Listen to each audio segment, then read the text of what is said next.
dugta. Ampo ta karon. Let's pray. Lord, forgive us our sins. Father in heaven, cleanse us. Make us worthy, O God, na kaharapin kayo, Panginoon, sa pamamagitan ng aming pagsamba. May you accept us, Lord. Accept our worship. Accept our hearts. Accept us as a church, O God. Nawa, Panginoon, ay tunay na makita sa amin ang nag-uumapaw na kagalakan ng inyong ginawa sa krus para sa amin na mga makasalanan. Nawa ay tunay na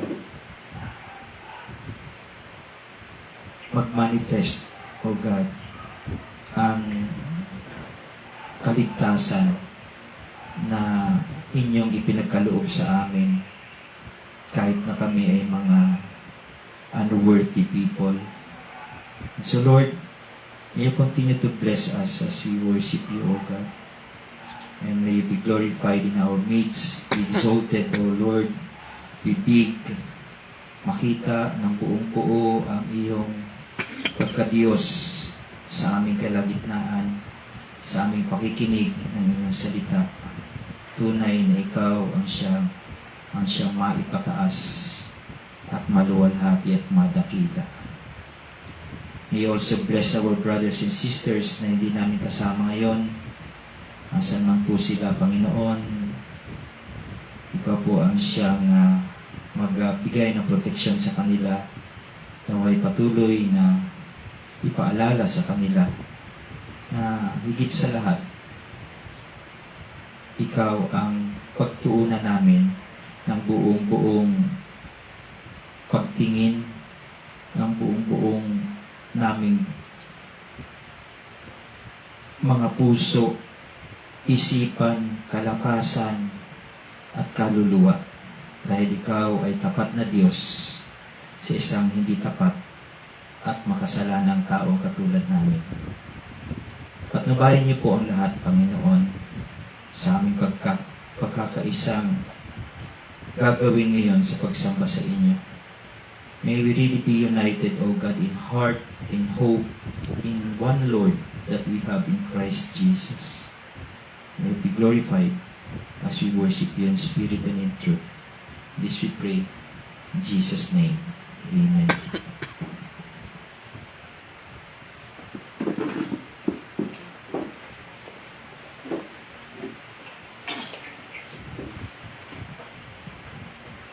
Happy Lord's Day po again sa ating lahat. Kung andyan po ang inyong mga Biblia, kung dala niyo po ang inyong mga Bibles, tayo po ay dumako at buksan ang ating mga Biblia at basahin ang Psalms 133. At kagaya po ng ating nakasanayan, ay ako po ang mauunang magbasa sa verse 1 at kayo naman po ang masusunod. And sa huling verse ay atin pong basahin ng sabay. Psalms chapter 133, and we will read the whole chapter. So, tatlong verse lang po ito. Andiyan na po kayo, simulan ko po. Psalms 133, ito po ang sabi, Behold how good and how pleasant it is for brothers to dwell together in unity. It is like the precious oil of the head, running down the bird of Aaron, running down the collar of his robe. Let's read together. It is like the dew of Hermon coming down upon the mountains of Zion. For there Yahweh commanded the blessing, life forevermore. May God bless the reading of His word.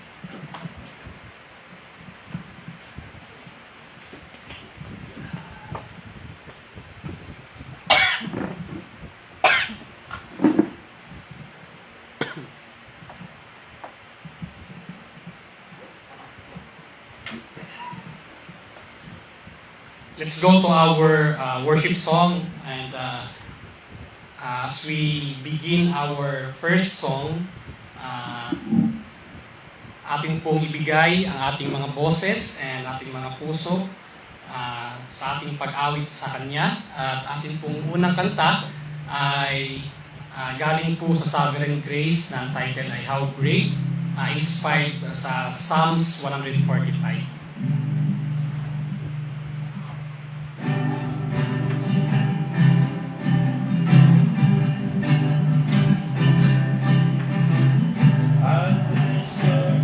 O God, shade that I away from dawn to setting sun, your greatness I proclaim.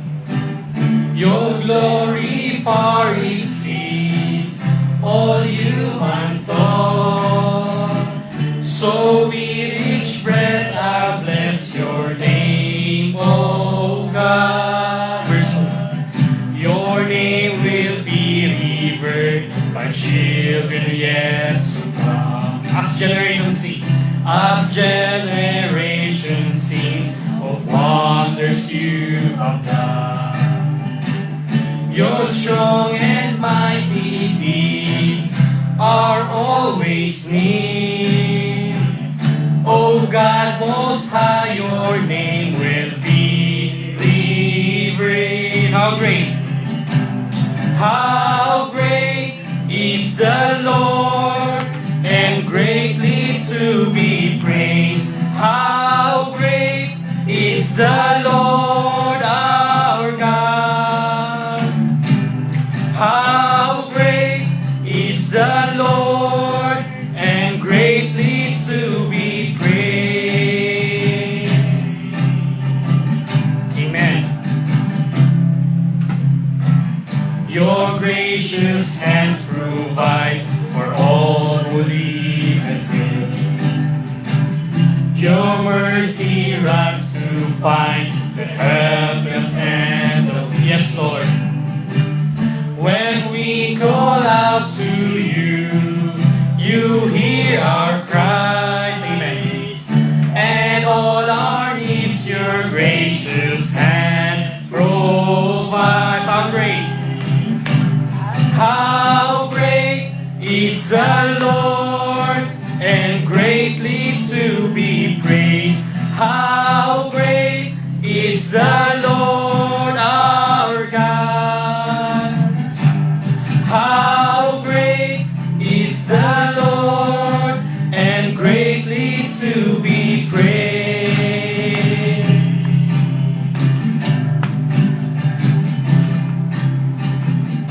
Forever without end, creation will rejoice. Amen. When works of wicked men you finally destroy, your power you will proclaim till Christ descends, and you will reign forever without end. Amen. How great is the Lord, and greatly to be praised. How great is the Lord. Yes, church, let's sing.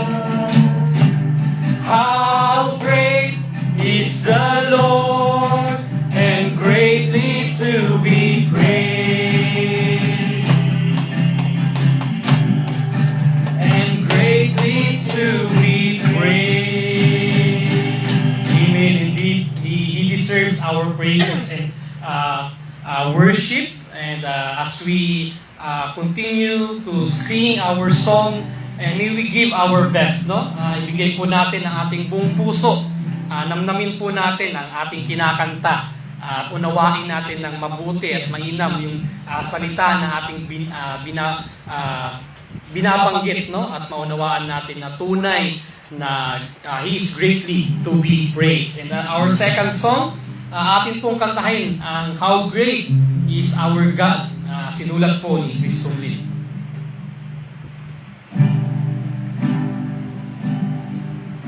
The splendor of the King. Yes. in majesty. Let all the earth. Let all the earth rejoice. Let's rejoice, church. All the earth rejoice. He wraps himself in light. Darkness tries to hide. And darkness tries to hide, and trembles at his voice, trembles at his voice. How great. How great is our God. Sing with me, how great is our God. In all we see how great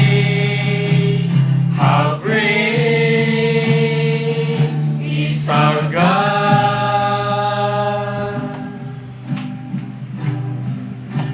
Age to age.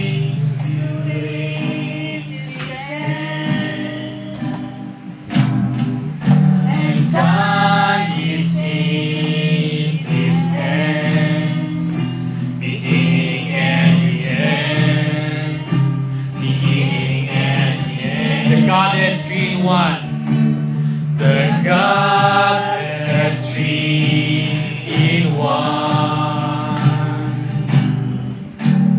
Father, Spirit, and Son, the Lion and the Lamb, the Lion and the Lamb. How great is our God!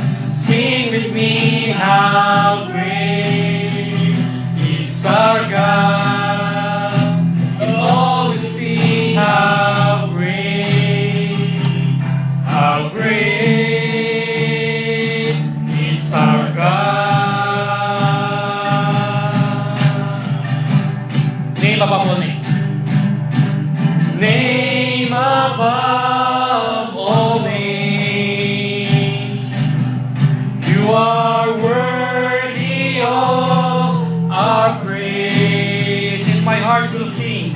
And my heart will sing, how great is our God. How great, how great is our God. Sing with me, how great is our God. And all will see how great, how great, how great is our God.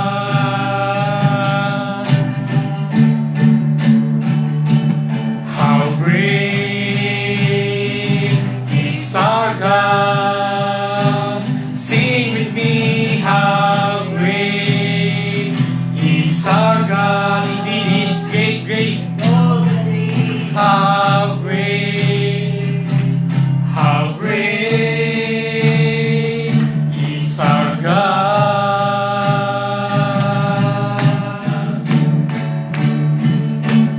How great is our God. Sing with me, how great is our God.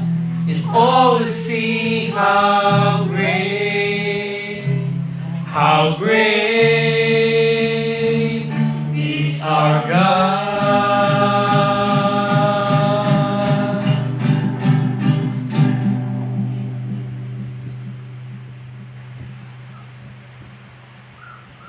Our third song, entitled Good and Gracious Sing, written by C.T. Alike.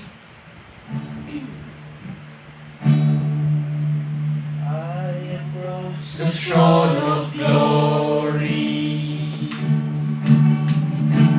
nothing in my hands I bring, but the promise of acceptance from a good and gracious King. Amen.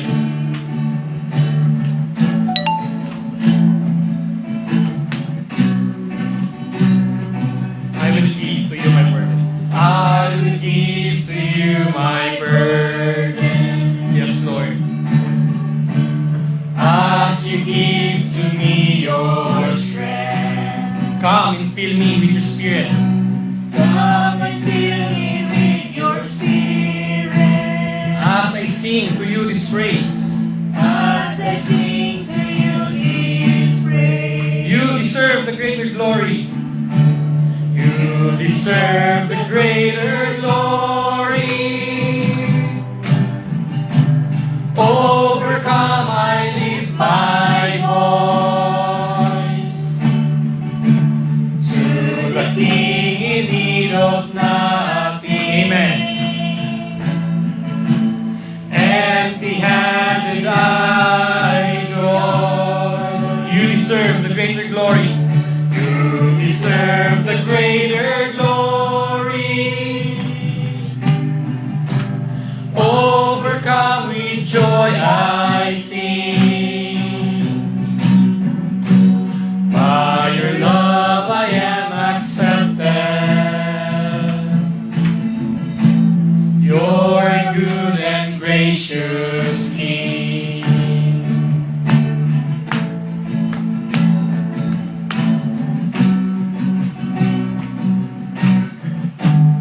Oh, what grace that you would see me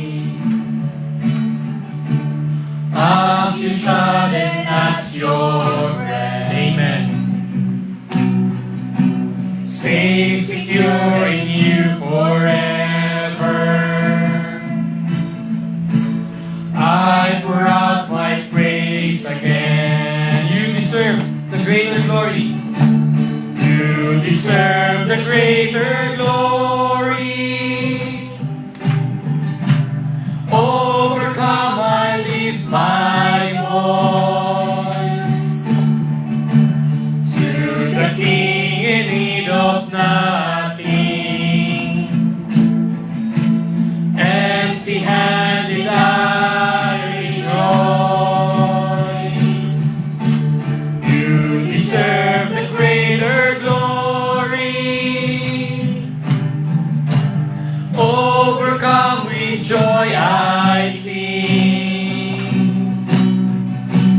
By your love I am accepted. You're a good and gracious King.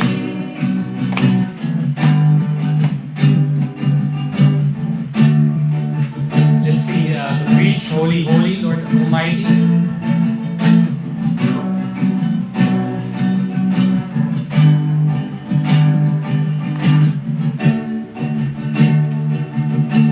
Holy, holy.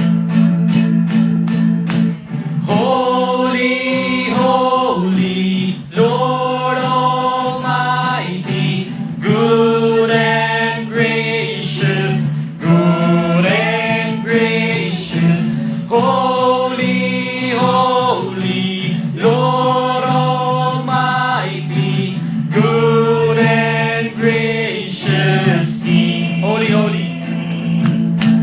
Holy, holy, Lord Almighty, good and gracious, good and gracious. Holy, holy, Lord Almighty, good and gracious King. You deserve the greater glory. Overcome, I lift my voice to the King in need of nothing. Empty-handed I rejoice. Empty-handed I rejoice. You deserve the greater glory. Overcome with joy I sing. By your love I am accepted. You're a good and gracious King. You're a good and gracious King.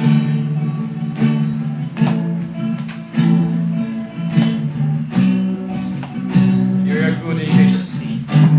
You're a good and gracious King.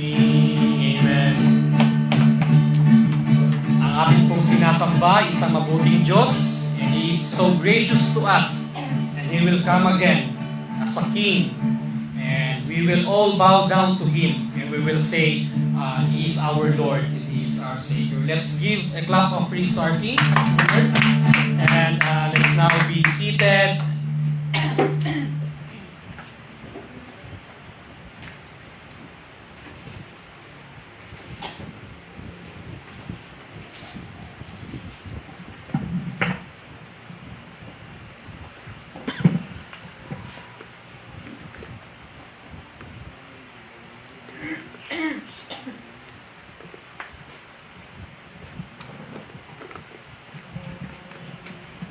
Let's pray for our offering.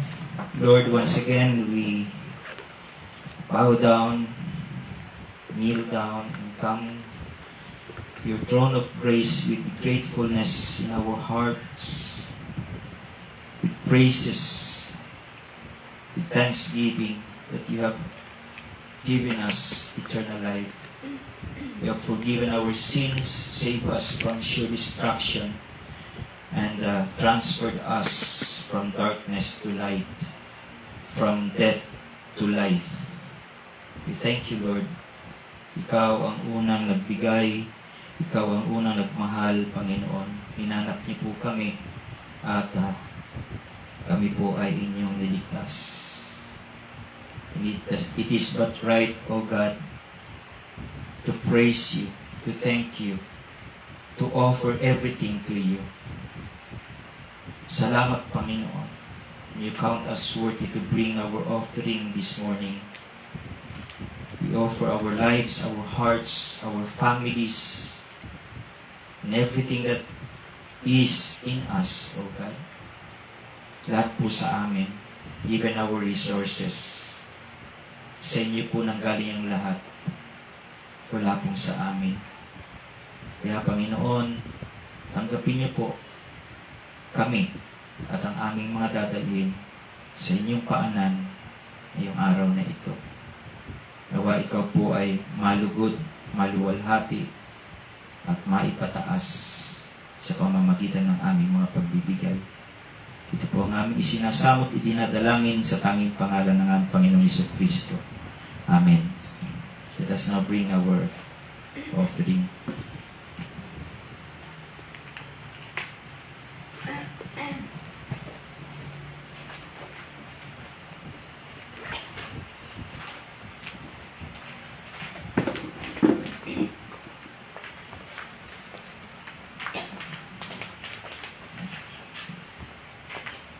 Tayo po'y tumayo. Pataas po natin ang ating mga Biblia.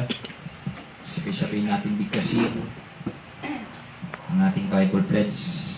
Ito ang aking Biblia.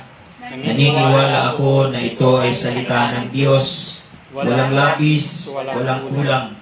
Mamahalin ko at susundin ko ang mga ipinag-uutos dito. Sisikapin kong mamuhay sa katotohanan ito at hindi gagawin ang mga ipinagbabawal dito para sa aking tunay na kagalakan sa tulong ng banal na Espiritu tungo sa paglalahad ng Ebanghelyo ni Kristo Jesus upang maluwalhati ang aking Diyos. Amen.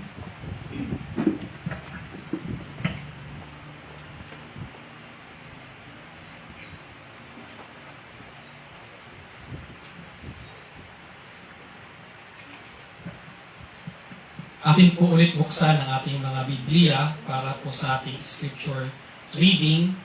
At tayo po ay nasa John chapter 10.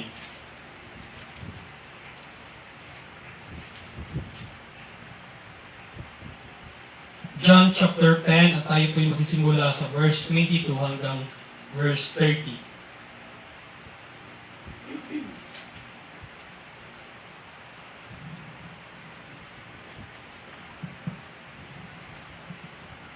At that time, the feast of the dedication took place at Jerusalem.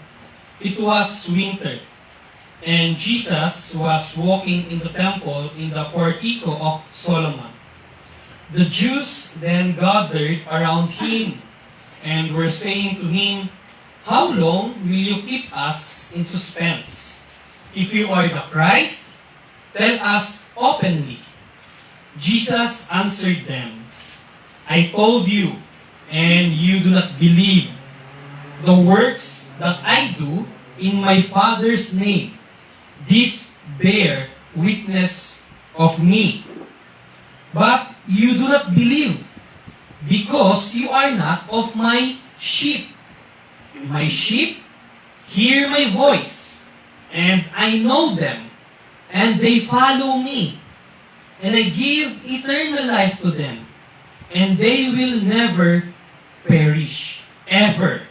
And no one will snatch them out of my hand. My Father, who has given them to me, is greater than all, and no one is able to snatch them out of the Father's hand." And last verse, "I and the Father are one." Panginoon, sa amin pong binasa ngayon, kami ulit ay napaalalahanan ng inyong salita. Na Panginoon, nasa inyo po. Kayo po ang unang at kayo po ang pumili. Kayo po ang took ng initiative, ng initiation, O God, na hanapin kami, piliin kami.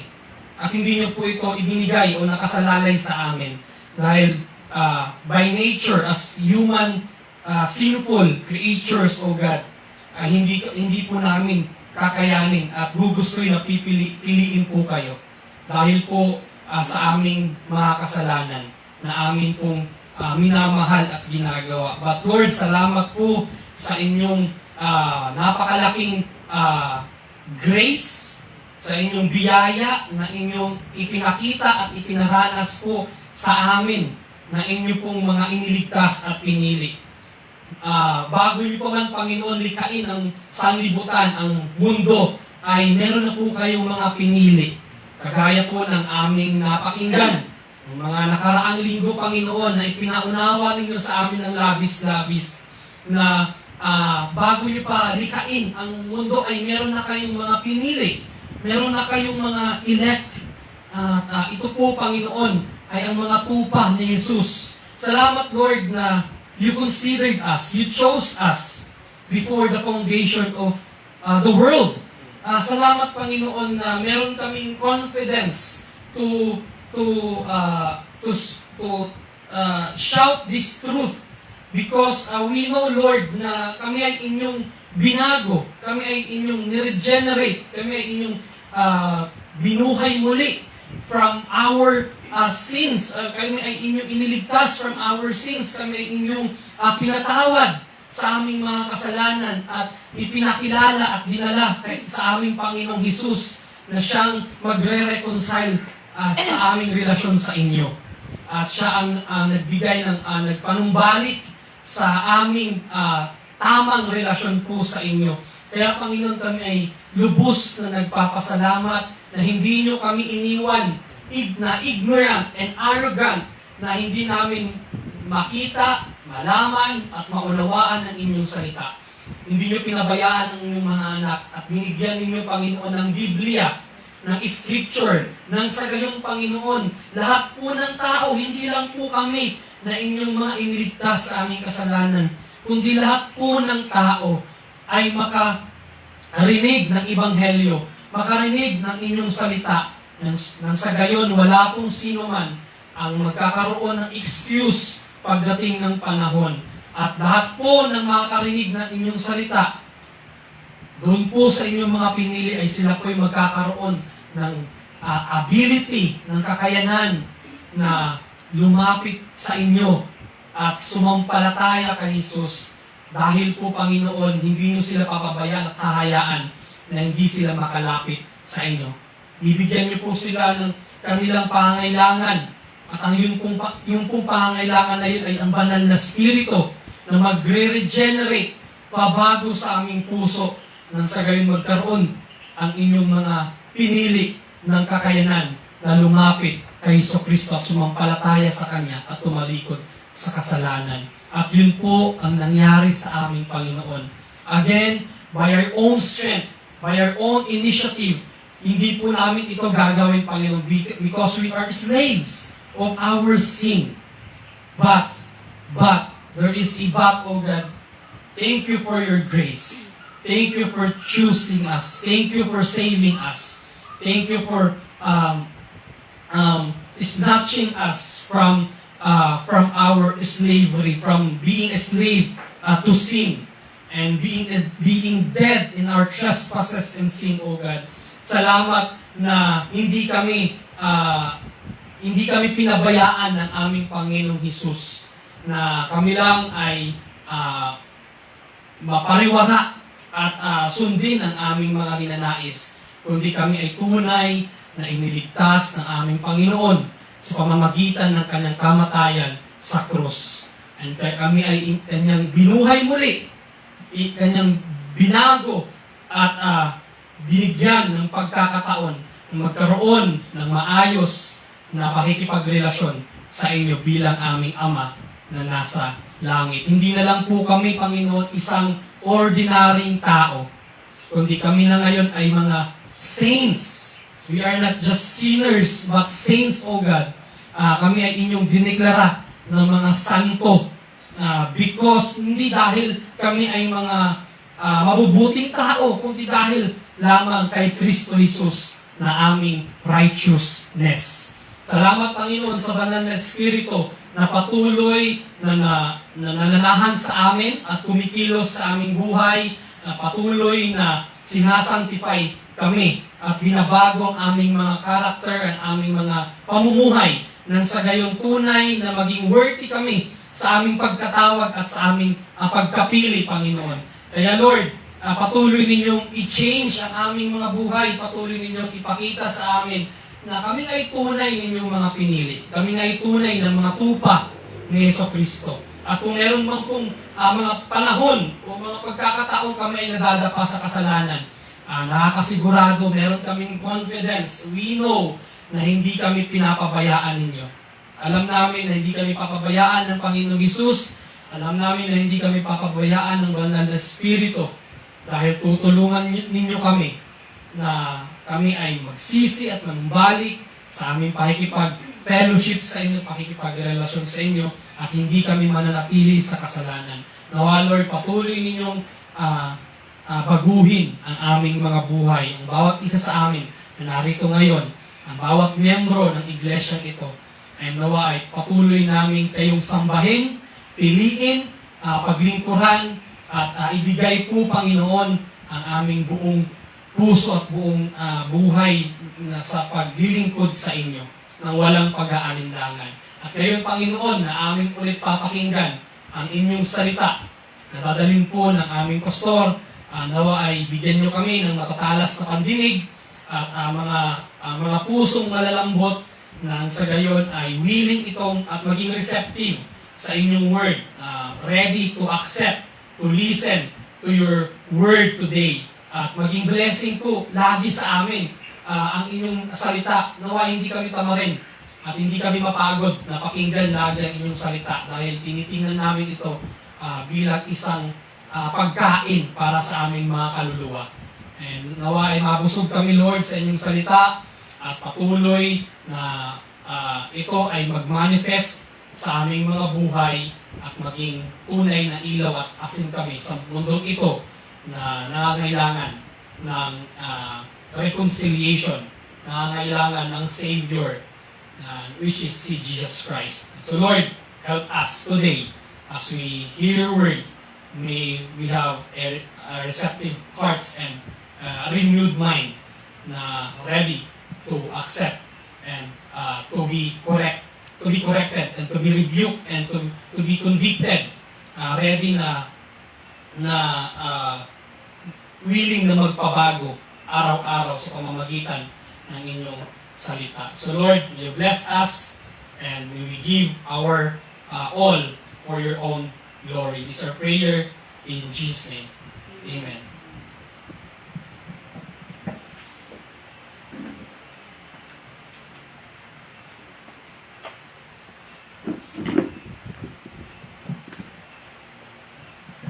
Lingkod na ta. Kamura di ay.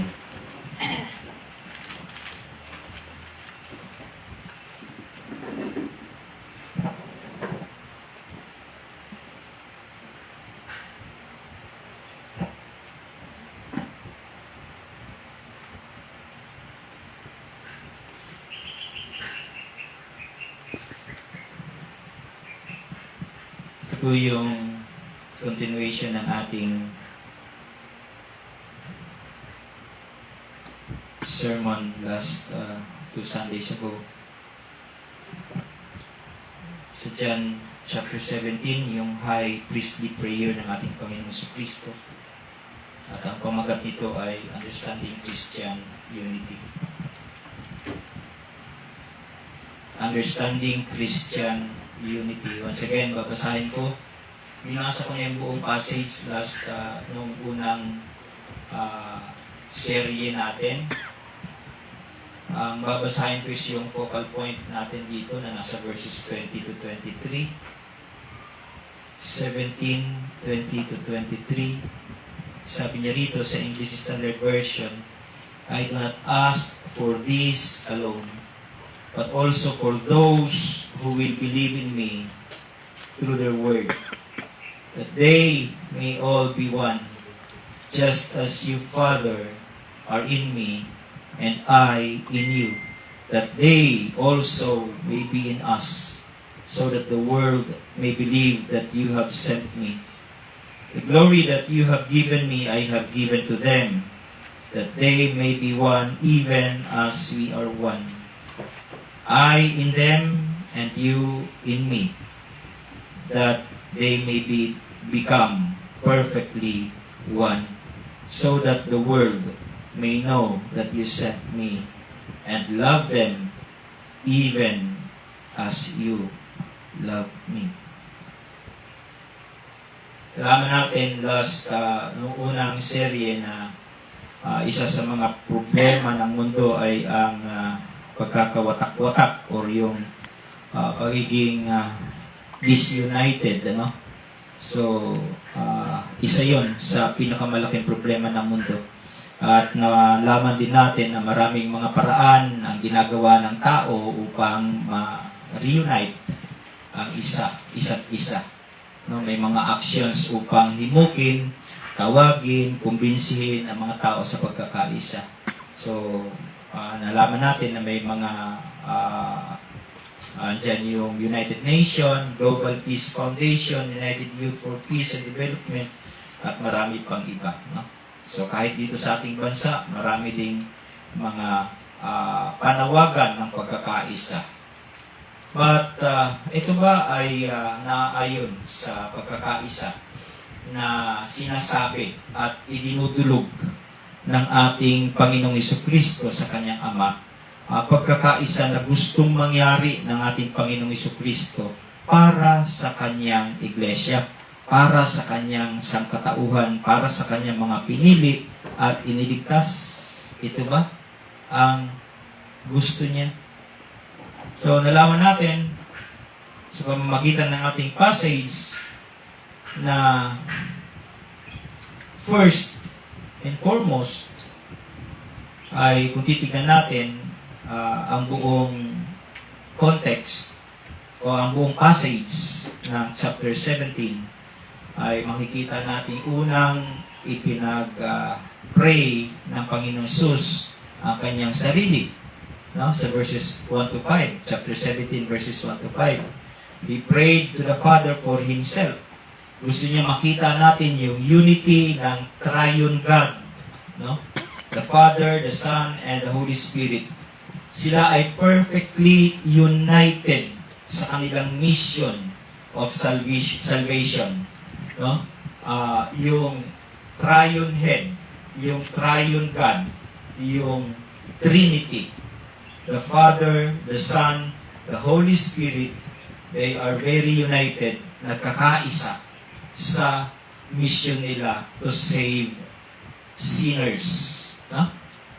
And then, gusto niya rin makita natin ang glory ng Diyos. Doon pa man, ang Ama at ang Anak ay meron ng shared glory. The same glory. Kahit na before ang panahon or ang mundo ay nalalang or ginawa. Verse 1, kung ating papansinin, sa verse 1, chapter 17, when Jesus had spoken these words, He lifted up His eyes to heaven and said, Father, The hour has come, glorify your Son, that the Son may glorify you. And then sa verse 5, again, kung titignan natin, ang sabi niya, and now, Father, glorify me in your own presence with the glory that I had with you before the world existed. So meron na pong kaluwalhatian or glory ang Diyos ever since the world began. Wala pa ang tao, naririyan na ang glory ng Diyos because sila ang pasimuno or ang lumalang or ang pinakauna, ang nag-envelope ng kanilang pagiging mag-ama is the glory. No? Kung titignan natin. So, nakita din natin na ang mga keywords sa ating passage is yung glorify, glory, and then authority, yung eternal life, and yung true God. Nakita natin yun yung minarkahan ko bilang mga keywords natin. Bakit minarkahan natin ito? Kasi ang ibig lang sabihin nito that ang Diyos lamang, the true God, no? Yahweh, the Trinity, Father, Son, and Holy Spirit, siya lang ang may authority to give eternal life to those who put their trust in Jesus Christ. In short, yung salvation ay mula sa Diyos at para sa kaluwalhatian ng Diyos.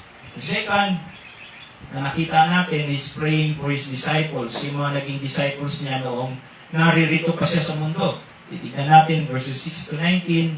Makikita natin diyan, sabi niya, I have manifested your name to the people whom you gave me.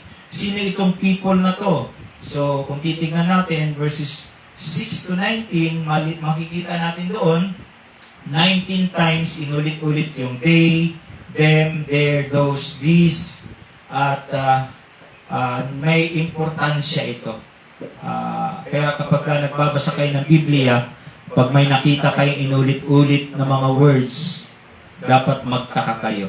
Ang ibig sabihin nun, napaka-importante nun. Bigyan natin ng mabigat na pansin iyon. At yun, dito, tinignan ko, sabi ko, bakit 19 times itong binalik-balik, no? Ang ibig sabihin, para lang sa kanila yung prayer ng Panginoong Hesus. Hindi pwedeng angkinin ng kahit na sino or lahat ng tao ang prayer na ito. Para lang ito sa yung mga tao na binanggit niya. Dito sa 6 to 19. Then he is praying for their protection. Sabi niya, amang banal, sa verse 11, ingatan mo po sila. And he is praying for their unity. Again, karugtong ng verse 11, sabi niya, amang banal, ingatan mo po sila sa pamamagitan ng kapangyarihan ng inyong pangalan. Upang kung paano ikaw at ako ay iisa, gayon din naman sila ay maging isa. That's unity. Gusto ng Panginoon sa Kristo na maging united ang kanyang mga pinili or ang kanyang iglesia. Third, is praying for all believers including those yet to be saved. Yung hindi pa ipinapanganak. Gusto niyang magkaisa. No? Sabi na, I do not pray for this alone.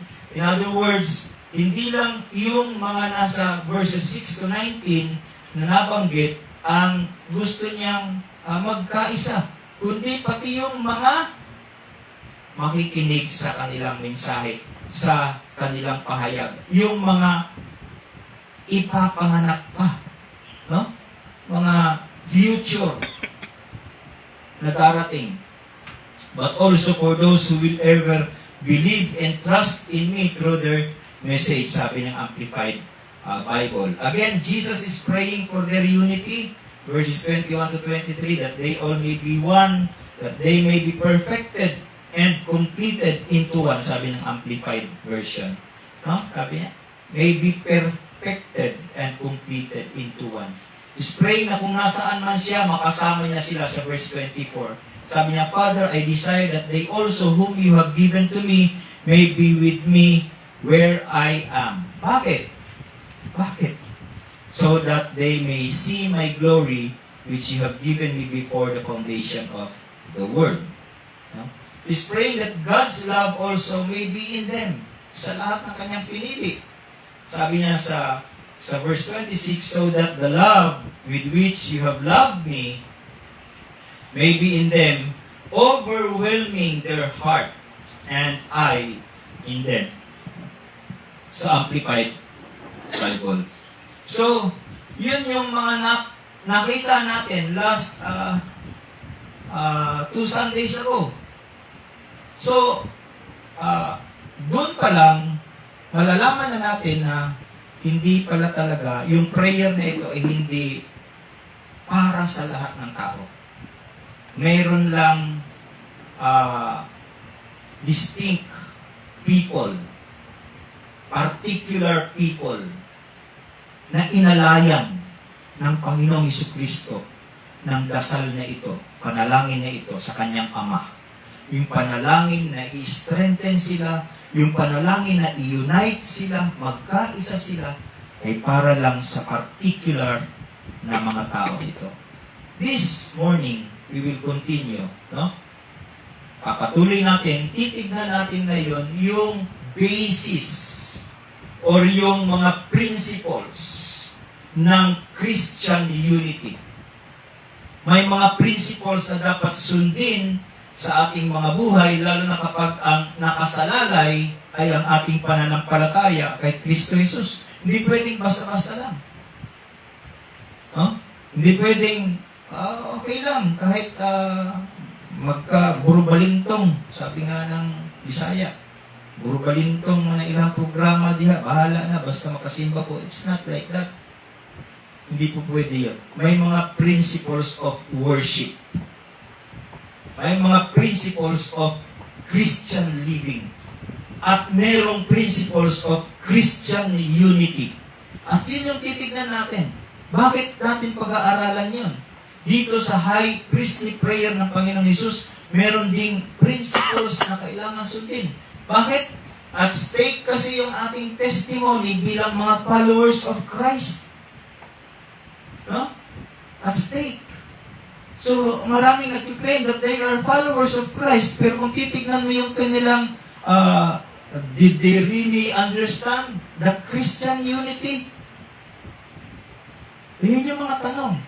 Halimbawa, may nag-claim na Christian, pero nakita mo, nakikisama siya sa ibang relihiyon, sa ibang mga sekta. At nagkakaisa sila. Totoo ba yung relihiyon? Totoo ba yung kanya kiniklaim? So, hindi po basta-basta ang Christian unity. At ito ay kailangang maintindihan natin upang yung ating testimony bilang mga followers of Christ ay hindi masemplang or maingatan natin ang ating mga testimony. Nais ko ngayon, tignan natin itong tatlong mga principles. Actually, maraming principles, ngunit magbibigay lang tayo ng tatlo upang mas maunawaan natin kung ano talaga ang Christian unity. Yun nga yung title natin, Understanding Christian Unity. Paano natin ito maunawaan ng gusto, ng tama, ng wasto? Kailangan malaman natin yung mga principles and basis nito. Gaya ng nasabi ko na, so yung una, sa mga principles, natitignan natin ngayon, sino yung subjects ng unity na to, na sinasabi o nilalaman ng prayer ng ating Panginoong Jesucristo. So the first principle, the subjects of this unity. Merong subject, merong pinatutungkulan itong prayer na to. Hindi to basta-basta, kaya nga sabi niya, I'm not praying for the world. Sabi niya. So meron lang subject, particular subject na kanyang ipinagpipray, and this is the first principle.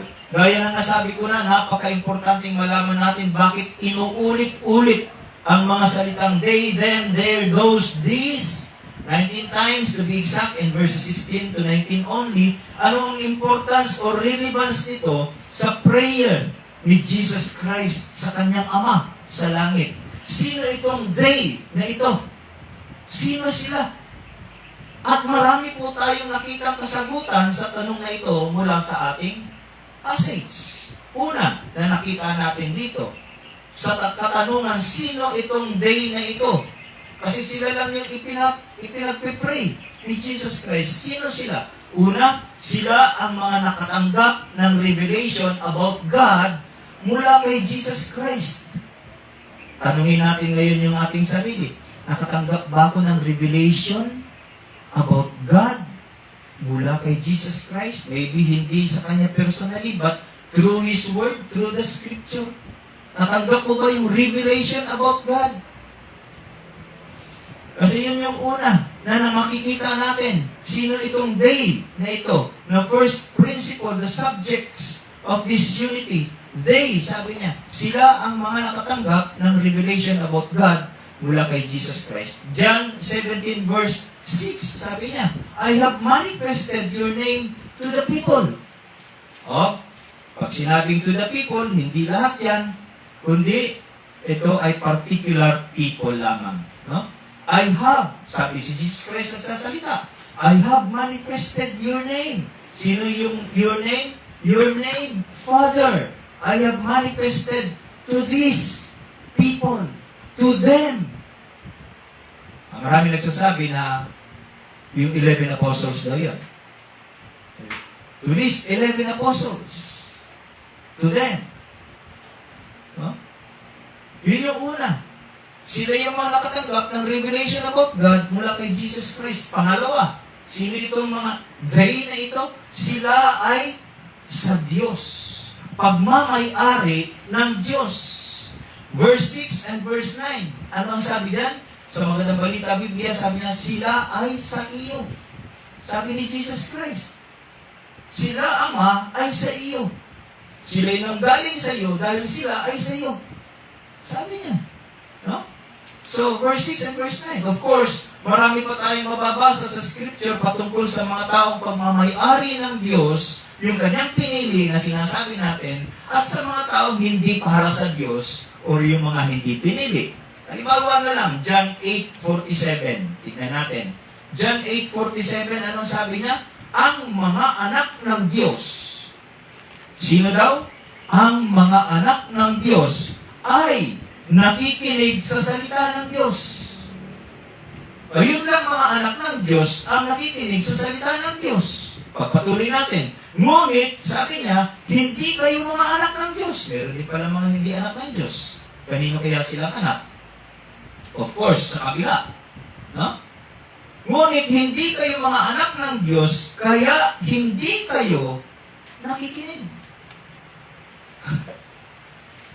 So, parang pinapalo tayo sa puwet ito minsan. No? Ang salitang to. Sana nakikinig po tayo sa salita ng Diyos. Nang sa gayon ay tunay na mapatunayan na tayo'y kasama doon sa mga ipinapanalangin ng Panginoong Jesucristo sa kanyang Ama nasa langit. John chapter 10. Ito yung ating scripture reading. Verses 25 to 26. Sabi niya, sumagot si Jesus, sinabi ko na sa inyo, ngunit ayaw ninyong maniwala. May mga taong ayaw maniwala, mga kapatid. Ang mga ginagawa ko sa pangalan ng aking Ama ang nagpapatutuo tungkol sa akin.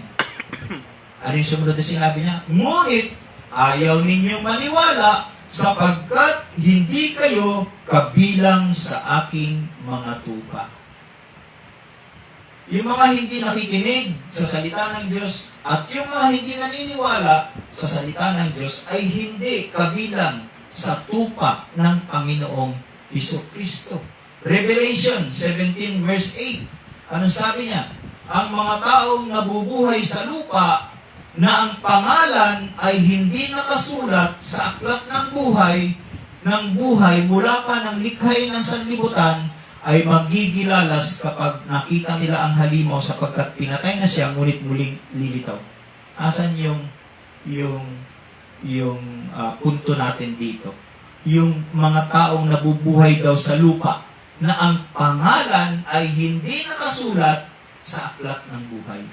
Meron pong mga taong ang kanilang pangalan ay hindi nakasulat sa aklat ng buhay. At sila ay dire-diretsyong pupunta sa dagat-dagatang apoy. Kapag hindi makita ang ating pangalan sa aklat ng buhay, manginig na tayo sa takot. Kaya huwag natin pababayaan, mga kapatid. So, sino yung mga day? Ito sila. Una, sabi niya, sila ang mga nakatanggap ng revelation about God mula kay Jesus Christ. Pangalawa, sila ay pagmamay-ari ng Diyos. Pangatlo, sila ang mga taong ipinagkaloob ng Diyos kay Kristo. Hindi lang pagmamay-ari ng Diyos. Alam niyo po, ang Diyos, hindi siya maramot. Hindi siya madamot. Nung pinili niya ang mga ililigtas niya, ito ay ipinagkaloob niya sa kanyang anak. Sino ang kanyang anak? Kay Kristo Jesus. Verse 6, again, sinabi ni Jesus Christ, ipinahayag ko na kung sino ka sa mga taong ibinigay mo sa akin mula sa sanlibutan. Sila'y iyo at ibinigay mo sila sa akin at tinupad nila ang iyong salita. Magandang balita, Biblia. Verse 9, idinadalangin ko sila, hindi ang sanlibutan ito ang idinadalangin ko, kundi ang lahat ng ibinigay mo sa akin, sapagkat sila'y sa iyo. Ulit-ulit, no? Sila'y sa iyo, ibinigay mo sa akin, mula pa noon, lalangin ang mundo. Ibinigay mo sila sa akin. Mga taong ibinigay mo sa akin. Yun yung pangatlo. Sino pa sila? Pang-apat, sila ang mga taong hindi taga sanlibutan. Dito parang matitest din yung tunay na personahe natin. Ano ba mas pinapahalagahan natin? Itong mundo? O yung mga bagay na makalangit? Nasabi dito, sino itong mga day na ito? Sila ang mga taong hindi taga rito sa mundo. Although nandito sa mundo, ngunit hindi taga rito. We, believers, are in this world, but never of this world. In this world, nandito tayo, ngunit hindi tayo taga rito. Our citizenship is in heaven. In heaven. So kaya tayo ay mga pilgrims lang dito. Sa Bisaya, mga lumalabay lang kitaaning nga kalibutan. Mga sojourners, manlalakbay sa mundong ito. No? Sila ang mga tao hindi taga sanlibutan. Verse 14, ano sabi niya? Naibigay ko na sa kanila ang iyong salita at kinapuutan sila ng sanlibutan sapagkat hindi na sila, take note, hindi na sila taga sanlibutan tulad ko na hindi taga sanlibutan. Hindi na kayo taga rito sa mundo. Di ba tayo natutuwa dito? Pero kung ang ating puso ay naka-attach sa mga bagay dito sa mundo, yun yung nagbibigay sa atin ng mas malaking ligaya at kasiyahan, tayo yung mga taga rito pa rin. Ngunit according dito sa high priestly prayer ng ating Panginoon Jesucristo, ang kanyang ipinapanalangin ay ang mga taong hindi taga sanlibutan. Hindi makamundo na mga tao. Panlima, sila ang mga taong ang pundasyon ng pananampalataya ay ang Ebanghelyo. Ngayon, check natin yung ating Christian life. Yung sentro ba ng aking Christian life is ang Scripture? Ang Gospel? Yun ba yung center ng aking pamumuhay? Dahil ito lang, itong mga tao lang na ito, na ang sentro ng kanilang buhay ay ang Ebanghelyo ni Kristo Jesus. Ang siyang ipinapanalangin niya sa kanyang Ama. na protektahan at maging united. John 17 verse 20, hindi lamang sila ang idinadalangin ko, kundi pati ang mga mananalig sa akin dahil sa kanilang pahayag. Sabi niya ganon. No? And sa magandang balita, Biblia yan. Ang salita ng Diyos version, ang sabi niya, ang panalangin ko hindi lang para sa kanila na sumasampalataya sa akin, ibig sabihin yung mga nauna sa akin, kundi pati na rin sa mga sasampalataya pa sa akin sa pamamagitan ng pangangaral nila. Yung mga apostolis po, yung New Testament po ay sinulat ng mga apostolis at ng kanilang mga scribe, mga kasamahan, no? Yun po ang nakarating sa atin. At dahil sa sulat na ito, sa gospel na ito, sa scripture na ito, tayo ay niligtas ng Diyos at tayo'y nakasama sa kanyang panalangin, kanyang high priestly prayer sa kanyang amang nasa langit. Pang-anim, panghuli. Sino itong day na to na ipinagpipray ng Panginoon Jesucristo? Sila ang mga taong tinanggap at sinunod ang salita ng Diyos. Again, let's check our Christian life. Tinanggap at sinunod ang salita ng Diyos. Baka nasa tanggap lang po tayo ng tanggap, hindi natin sinusunod. Punong-puno na po tayo sa pagtanggap ng salita ng Diyos, nandito na sa atin. Sunday after Sunday, merong mga mensahe ang Diyos na naririnig, napapakinggan natin, pero parang walang nangyayari sa buhay natin. Dahil wala tayong obedience to what we heard. So dapat po magkasama yan. Receive and obey. Tinanggap at sinunod ang salita ng Diyos. Yun yung mga ipinagpipray ng ating Panginoong Jesucristo. John 17, 6-8. Again, no? Kung babasahin natin yan, naririyan po, sinasabi kung sino ito sila. No?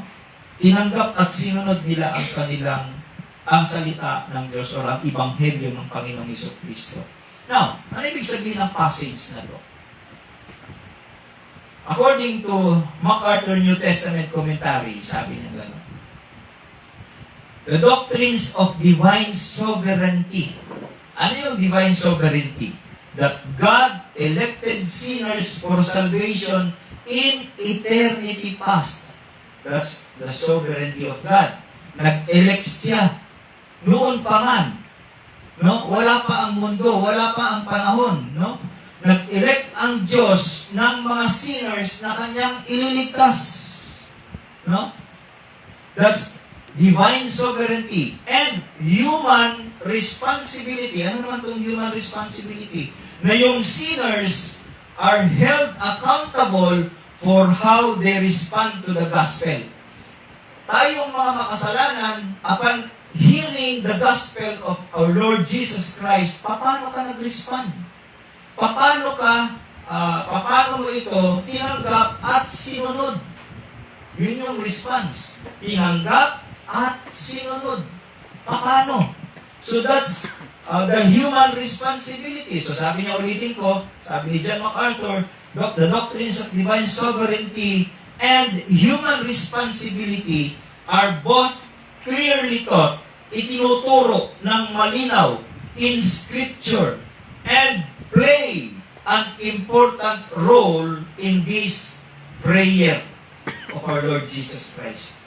Napakahalaga ng role na ginagampanan ng divine sovereignty and human responsibility sa prayer ng ating Panginoong Jesucristo. Kailangan makita, malaman na tunay nga na ikaw ay sumusunod sa kanyang salita sa Ebanghelyo upang makasama ka doon sa kanyang ipinapanalangin. Kaya kailangan i-check natin ang ating mga sarili, mga kapatid. Kaya nga nasabi ni Pastor Derek Parfan noong isang linggo na hindi ka iniligtas ng Diyos sa iyong mga kasalanan at sa tiyak na kaparusahan para lamang tumunganga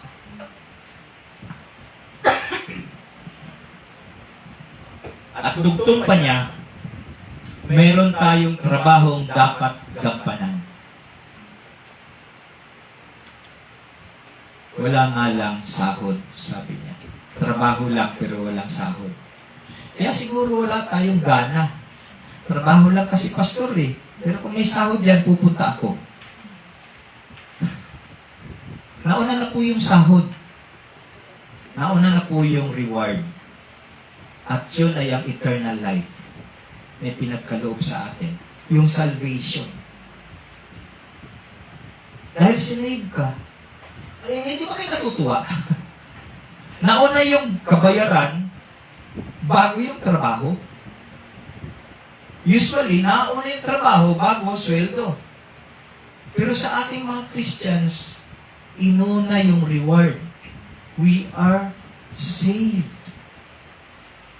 And so, papasok, yun ay gawa ng divine sovereignty yun ang kanyang trabaho. And because may ginawa siya sa atin, what is our response? Human responsibility to work for the glory of God.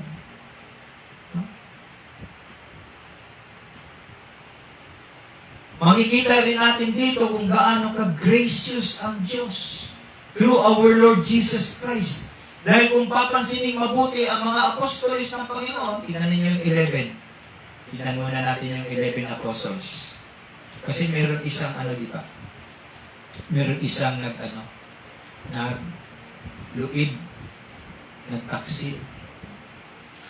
So kilala natin sila. Kung papansinin natin yung kanilang mga buhay, tunay silang mahihina ang mga pananampalataya. Anong ginawa ni Pedro? Dininay niya ang Panginoon 3 times. Diba? So tunay na mga mahihina ang mga pananampalataya. Itong mga apostolis ng Panginoon Kristo ay kakaunti lang ang kaalaman. They are just, mostly of them are fishermen. At ang mga apostolis ng Panginoong Kristo ay napakababaw ng kanilang spiritual na buhay. So, masasabi ba natin na naiiba sila? Mas higit sila kaysa sa atin? Hindi. Ngunit, ito ay hindi naging hadlang. Patunay ang kanilang pag-iwan kahit na pinapatunayan nila yung kanilang pag-iwan sa Panginoong Kristo nung siya ay hulihin na ng mga sundalong Romano. Diba? Lahat sila umalis, tumakas. Nung parating na ang mga sundalong Romano upang hulihin ang Panginoong Kristo, nasa na? Asa na sila? Ngunit itong mga mahihina ang pananampalataya, itong mga kakaunti ang kaalaman, itong mga mabababaw ang spiritual life, ang siyang idinudulog ngayon dito sa ating passage ng Panginoong Hesus sa kanyang Ama nasa langit, sa kanyang prayers. Patunay na alam ng Panginoong Hesus at higit niyang nakikita ang pananampalataya ng kanyang mga pinili. More than we know ourselves, mas alam niya. Kaya nga yung Jeremiah 17 verse 9, the heart is deceitful above all things. Who can know it? Sino ang nakakaalam ng puso? Kahit na ako, hindi ko alam yung puso ko. Pero ang Panginoong Diyos, alam niya. Alam niya ang puso at isipan natin. No? At para sa Panginoong Diyos, para sa Kanya, sa ating Panginoong Jesucristo, sapat na yung gabuto kalaking pananampalataya. A faith na katulad ng mustard seed. Kung gaano kaliit yun. Sapat na para sa Panginoong Jesucristo upang mapalipat ang isang bundok sa kalagitnaan ng karagatan. Ang mga apostoles ay sumunod sa kalooban ng Diyos. Kahit na ang kapalit nito ay ang kanilang buhay. Nung natanggap nila ang biyaya, ng kaligtasan, sinunod nila ang Ebanghelyo. Kahit na ang kabayaran ay ang kapalit ay ang kanilang buhay. So that's the first principle. The first principle, the subjects of this unity. Sila yung mga ipinapanalangin ng ating Panginoong Jesucristo sa kanyang Amang nasa langit. Pangalawa, second principle, the origin of this unity. Saan nga ba nagmula ang pagkakaisa na ito? At kaya ba ng tao na lumikha o magpasimuno ng pagkakaisa? Yun yung mga tanong. Verses 20 to 21. Anong sabi sa verses 20 to 21? Basahin natin. Sa ating passage, sabi niya, I do not ask for this only, but also for those who will believe in me through their word, that they may all be one, just as you, Father, are in me, and I in you, that they also may be in us, so that the world may believe that you have sent me. Now, sabi ni Martin Lloyd Jones, kilala niyo si Martin Lloyd Jones? Isang napaka magaling na preacher, theologian.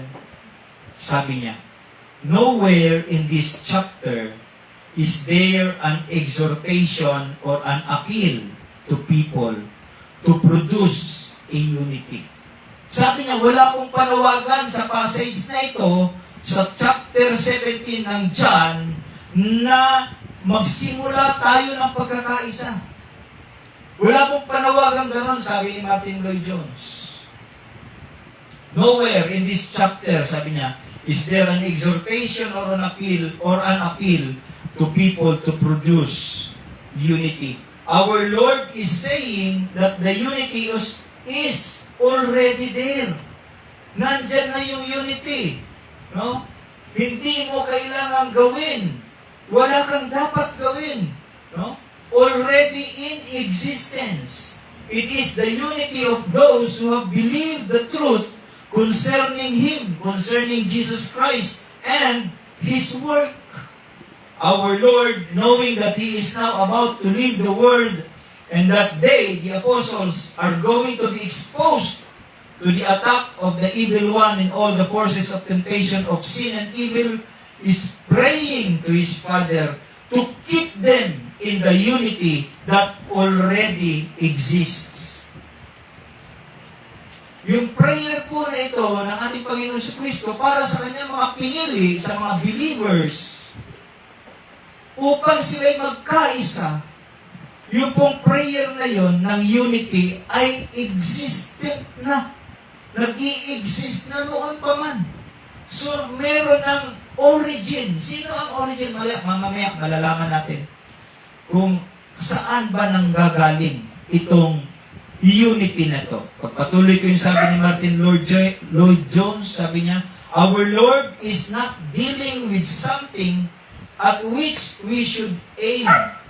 Sabi ni Martin Lloyd Jones, hindi po sinasabi ng Panginoong Jesucristo, gawin mo to para magka-unite kayo o magtipon-tipon kayo, kailangan ganito ang gawin ninyo. Wala pong ganong appeal or panawagan.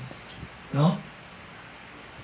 He's not dealing with something at which we should aim. It is a prayer to God to keep the unity that He, Jesus Christ, through His preaching, has already brought into existence among these people. Meron ng naanay unity na nag-exist kaniadto pa. Kaniadto pa.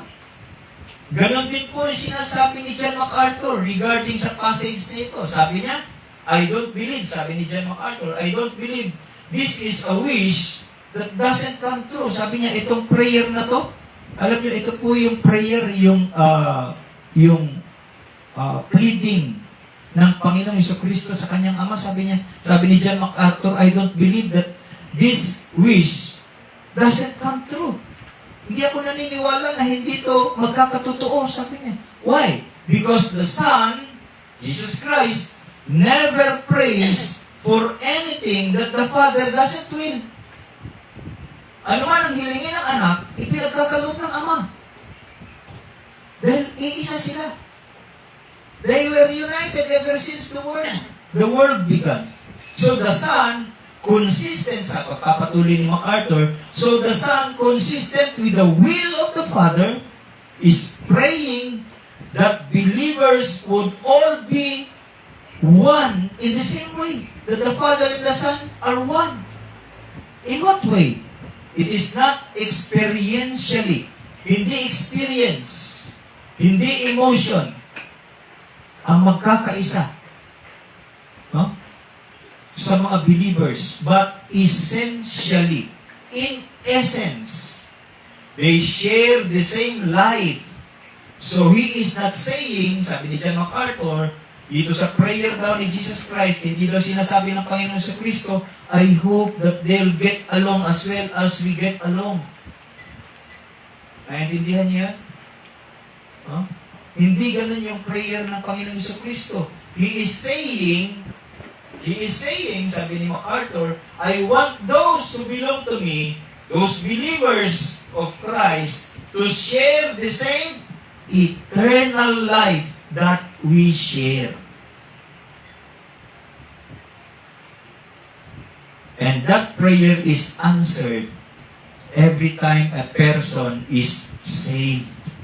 Because when you are saved, you literally share the common eternal life. Saan galing ang eternal life? Sa Diyos. Diba? So saan galing yung unity na yun? Sa Diyos. Sino ang origin ng eternal life? Ang Diyos. So sino ang origin ng unity na yun? Ang Diyos. Bakit? Kasi, sabi niya, sila ang buhay. Nasa kanila ang eternal life. So lahat ng ililigtas sa lahat ng mananampalataya kay Kristo Jesus, magkakaroon ng eternal life, which is meron ang Ama, ang Anak at ang Anak. Yun yung common thing na ipagkakaloob nila sa lahat ng mananampalataya kay Kristo Jesus. Again, saan nagmula ang unity na ito? Sa unity ng Triune God. The Father, the Son, and the Holy Spirit. Na naririyan na simula pa noon bago pa man lalangin ang mundong ito. Yun yung origin sa Triune God. Pangatlong principle, the nature of this unity. Ano ang nature ng unity na ito? Basahin natin John 17, 21 to 23 ulit. Sabi niya rito, 21 to 23. That they may all be one, just as you, Father, are in me and I in you, that they also may be in us, so that the world may believe that you have sent me. 22. The glory that you have given me, I have given to them, that they may be one, even as we are one. In verse 23, I in them, and you in me, that they may become perfectly one, so that the world may know that you sent me and loved me, and loved them, again, and loved them even as you loved me. That's the nature of this unity. Ulit, sabi ng MacArthur New Testament commentary regarding this unity, nature of unity, the unity of nature Christ prayed for reflects that of the Father and of the Son. Yung nature ng unity ng Ama at ng Anak, which is expressed in Christ's words, you, Father, are in me and I in you. The unique intra. Pag sinabing intra, within. No? Intra-Trinitarian relationship of Jesus and the Father forms the pattern for the unity of believers in the church. Ulitin ko, the unique intra-Trinitarian relationship of Jesus and the Father forms the pattern for the unity of believers in the church. Dapat makita sa atin tong nature of unity na to. Yung pag-ibig ng ama sa kanyang anak at yung pag-ibig ng anak sa kanyang ama. Yun yung dapat makita sa church. Kasi yun yung pattern for the unity of the believers in the church. Meron ba tayo nito, mga kapatid? Minamahal ba natin ang ating kapatiran? Minamahal ba natin ang salita ng Diyos? Minamahal ba natin yung fellowship of the believers? Minamahal ba natin yung mga gawain para sa kaluwalhatian ng ating amang nasa langit? At ang prayer na ito ay mayroong 5 katangian ng unity na dapat tularan natin. Gusto kong i-share sa inyo ito. 5 katangian ng unity na dapat nating tularan as a church. Una sa mga katangian ito, dapat maging united tayo in motive. United in motive. Kung titignan natin yung logo natin, merong unity dyan, di ba? So, dapat united tayo in motive. Nagkakaisa yung ating motibo. What is that motive? To glorify God. Pareho silang nakatuon sa kaluwalhatian ng Diyos.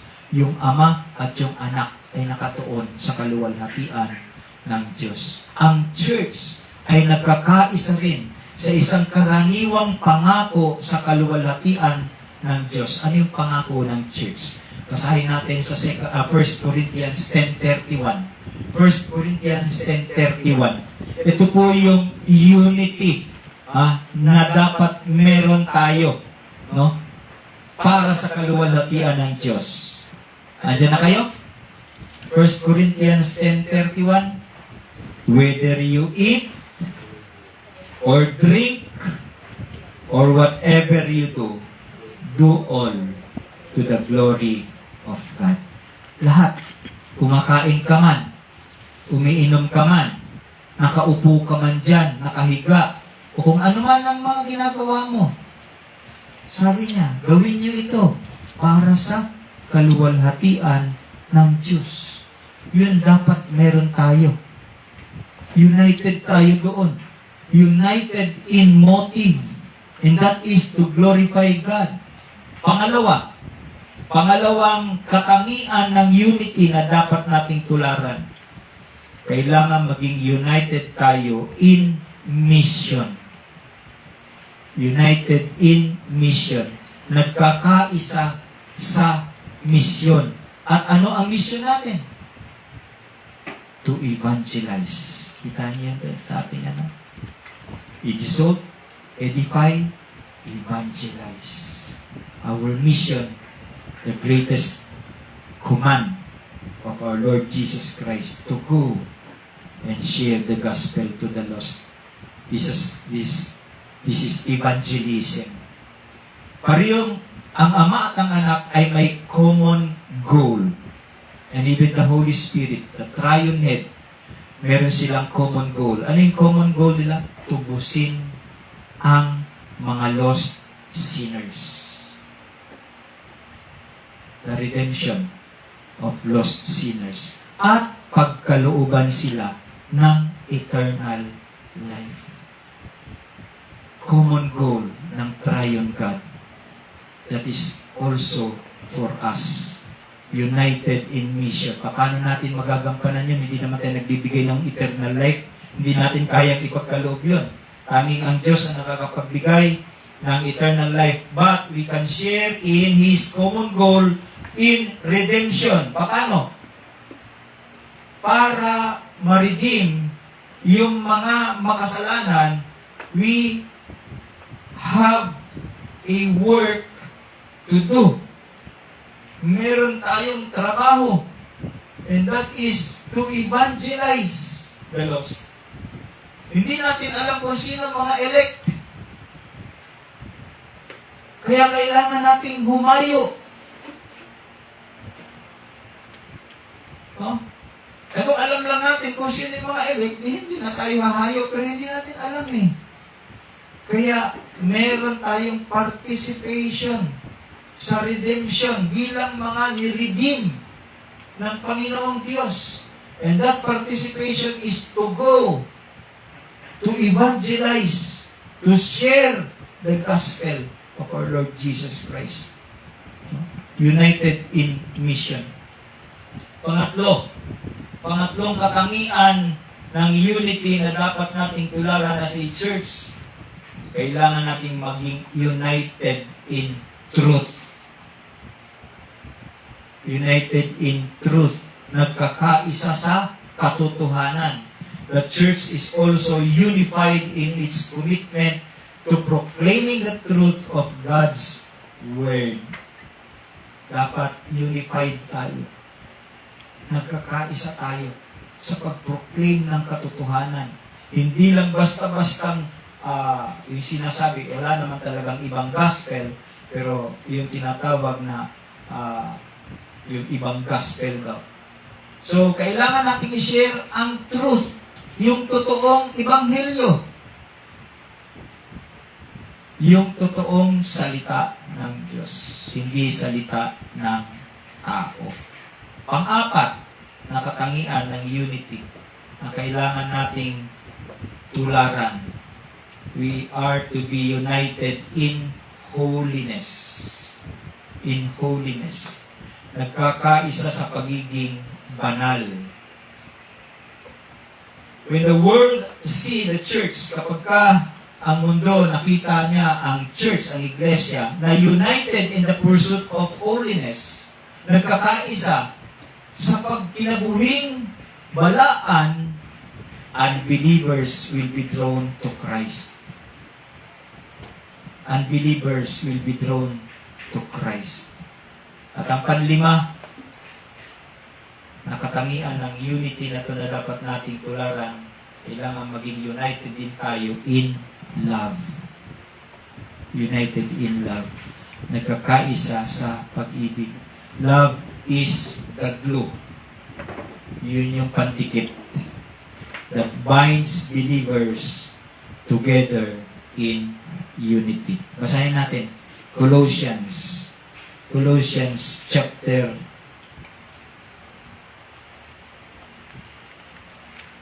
3.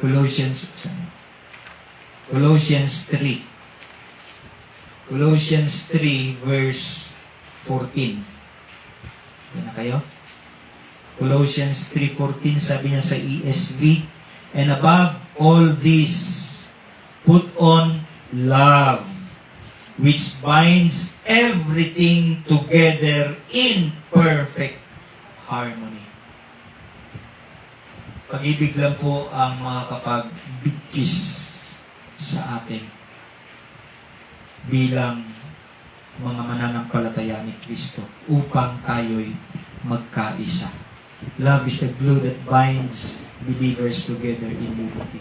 Lastly, sabi ni John MacArthur ulit, sabi niya, the loving unity of the church made visible is used by God to produce a desire on the parent, on the part of unbelievers to experience that same love. Ulitin ko, the loving unity of the church made visible, kung nakikita itong loving unity natin. Kahit dapat nga, tayo meron talaga nito, kakaunti na nga lang tayo. Diba? Dapat mag-manifest sa atin itong loving unity na to. Ulitin ko ulit yung sinabi ni John MacArthur, the loving unity of the church made visible, is used by God to produce a desire on the part of unbelievers to experience that same love. Nanaisin nila yun. Kapag nakita nila sa atin, meron tayong loving unity, sasabihin ng nakasurround sa atin, the unbelieving surrounding natin, I want also that kind of love. Sa pagpapatuloy ni MacArthur, sabi niya, on the other hand, where there are carnal divisions, strife, backbiting, and quarreling in the church, it drives unbelievers away. Kung ang nakikita sa church ito, lagi nag-aaway, nagtatampuhan, merong backbiting, pagtalikod ng isang, mayo lang na siya sa kwan, ganyan. Kakaunti na nga lang, binabackbite pa. So, anong sasabihin ng unbelieving surrounding natin? Ha? Sabi nila, why would they want to join and to be part of a hypocritical group? Bakit ko gugustuhin makiisa sa kanila? Mga hypocrites yan. Yun yung kanilang sasabihin. At nawa, hindi mangyari sa SFCC yan. Noong ipinanganak ka, sabihin mo sa sarili mo, noong ipinanganak ako, personalin natin ito. Hindi mo na kinailangang mag-process ng papers para tanggapin ka ng pamilya mo. Diba? Si Selena, nung pinanganak, siyempre, baby pa man, di pa makaprocess yun. Hindi kailangan ng mga papeles para tanggapin siya kasapi or tawag nito, kapamilya ni Joshua at ni Marx, namin, at ng side ni Marx. Hindi kailangan yun. Automatically po, nagiging membro kaagad tayo ng pamilya natin. Nung ipinanganak tayo, automatic, membro ka ng pamilya ko. Lucete. Nung ipinanganak si Selena, membro kaagad siya ng pamilya Lucete.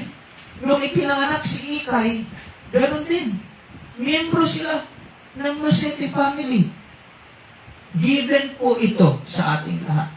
Wala po tayong dapat gawin para may ma-contribute tayo sa unity ng ating family.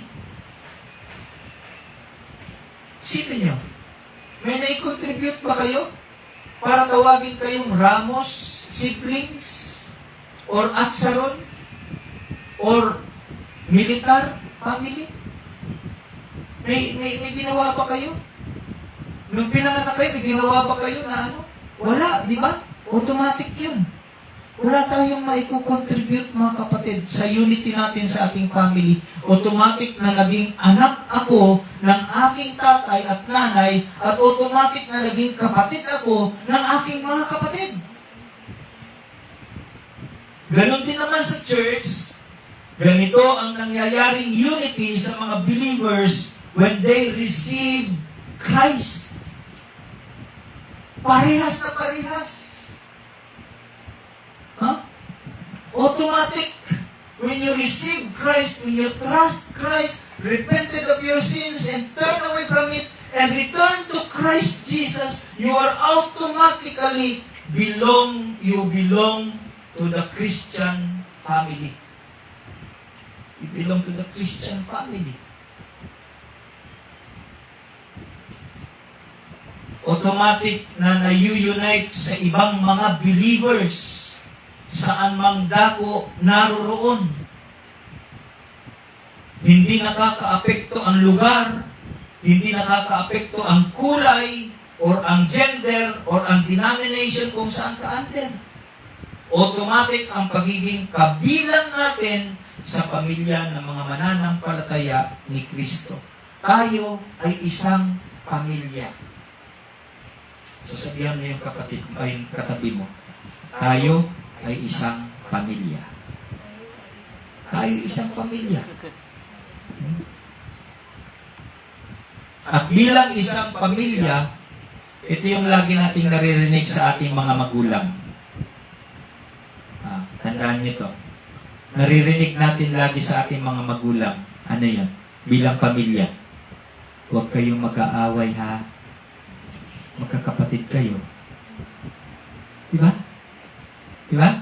Yan lagi natin naririnig. No? Huwag kayong mag-aaway. Magkakapatid kayo. Iisang pamilya tayo. Ganyan din po ang gusto ng Diyos para sa kanyang iglesia. Maging united. Hindi nagkakawatak-watak at hindi nag-aaway-away. Pagpalain po tayo ng Diyos. Let us pray. Dakilang Diyos, Ama naming nasa langit, salamat po sa inyong mensahe na ipinagkaloob sa amin ngayon. Salamat sa unity na nanggagaling mismo sa inyo, the Triune Head. Salamat, Panginoon, na included kami, O God, sa family na tinawag ninyong Christians. Pinagkalooban ng pangalang na kay Kristo. Lord, salamat. At bilang mga tinubos, bilang mga niligtas, bilang kapamilya na pinagkalooban ng pangalang na kay Kristo, nawa, Panginoon, ay magampanan namin ang aming mga tungkulin bilang magkakapatid kay Kristo. Nawa, Panginoon, ay wala pong pag-aaway-away, walang pagkakawatak-watak na mangyayari. Bagkus, Panginoon, ay para kaming pinagdikit-dikit ng glue, maging united in one hope, in one Lord, and that is our Lord Jesus Christ. Salamat, Panginoon. Nawa, tunay na magpabalik-balik ang mensaheng ito na aming narinig ngayon. At tunay naming maisapamuhay, Panginoon, for your glory and for your honor. This we pray. In Jesus' name. Amen and amen.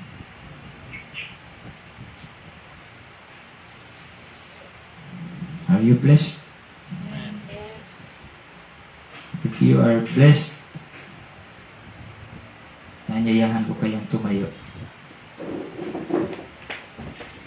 Tanggapin ang pagpapala mula sa ating Panginoong Jesucristo sa pamamagitan ng kanyang mga salita. Let us all raise our hands. May the God of endurance and encouragement grant you to live in such harmony with one another, in accord with Christ Jesus, that together you may with one voice glorify the God and Father of our Lord Jesus Christ. The grace of our Lord Jesus Christ, the love of God, and the fellowship of the Holy Spirit be with us all now and forever. And everybody say, Amen and Amen. Praise and glory. Praise and glory to the Father. Praise and glory to the Son. Praise and glory to the Spirit, ever three and ever one. Once again, praise and glory.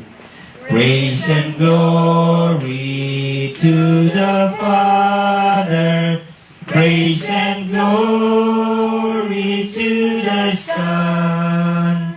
Praise and glory to the Spirit, ever three and ever one. God bless us all. Magandang tanghali po sa atin.